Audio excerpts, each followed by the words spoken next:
Pourquoi un train ne déraille jamais? Voici des roues. Si tu le poses au sol et que tu le pousses doucement, il roule vers l'avant.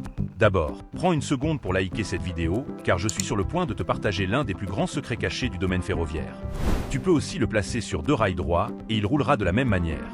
Mais lorsque les rails tournent, les roues ne peuvent pas suivre le virage correctement et elles tombent. Abonne-toi si t'aimes la science. En analysant les roues et les rails, on comprend pourquoi. Les 2 roues ont la même taille, tournent à la même vitesse et ont la même surface de contact.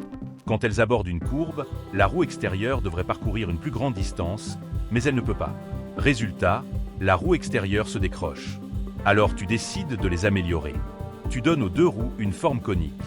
Ainsi, dans les virages, la partie extérieure a un plus grand rayon de contact, tandis que la partie intérieure en a un plus petit. La roue extérieure parcourt donc une plus grande distance. Sous l'effet de la gravité, les roues oscillent légèrement mais restent toujours centrées sur les rails. Mais même avec cette forme de roue, si la vitesse est trop élevée, elles peuvent encore sortir des rails. Pas de problème, tu as une autre idée. Tu ajoutes un rebord intérieur à la roue pour éviter qu'elle ne déraille. Et dans les virages, tu relèves légèrement le rail extérieur. De cette façon, le rail fournit une force centripète qui compense la force centrifuge. La stabilité est assurée, même à grande vitesse. Finalement, tu appliques cette ingénieuse structure à un train. Félicitations, tu viens d'inventer la roue de train. Le problème du canapé, en apparence simple, intrigue les mathématiciens depuis plus de 50 ans. En 1966, le mathématicien canadien Léo Moser pose la question.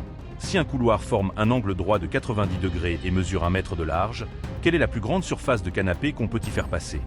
La plupart imaginent d'abord un canapé carré d'1 mètre carré. Il passe facilement en ligne droite.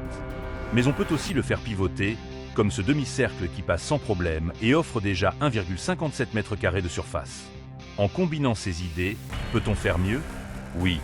Le mathématicien Hammersley a eu une idée, couper le demi-cercle en 2, insérer un rectangle au milieu, puis ajouter un autre demi-cercle. Résultat, 2,274 m². Pendant 24 ans, ce fut la meilleure solution connue. Puis, en 1992, Joseph Gerver a légèrement modifié la forme et battu le record avec 2,295 m². Alors, pourquoi le problème n'est-il toujours pas résolu? 2 raisons. On ne peut qu'imaginer des formes, et il existe une infinité de formes possibles. C'est le plus grand projet du monde en Arabie Saoudite. Ils vont dépenser 1,2 billion de dollars pour construire une ville droite de 270 km dans le désert. Imagine 2 murs géants, chacun aussi haut que 2 tours Eiffel, s'étirant à travers le désert et pouvant accueillir 9 millions de personnes.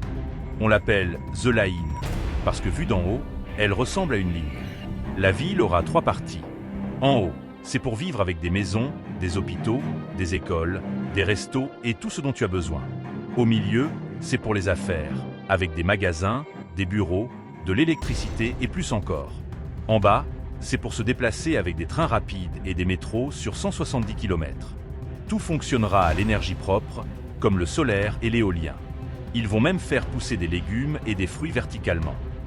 La construction a déjà commencé en 2021 et ça fait partie du plan de l'Arabie Saoudite pour passer de pétrole au tourisme d'ici 2030.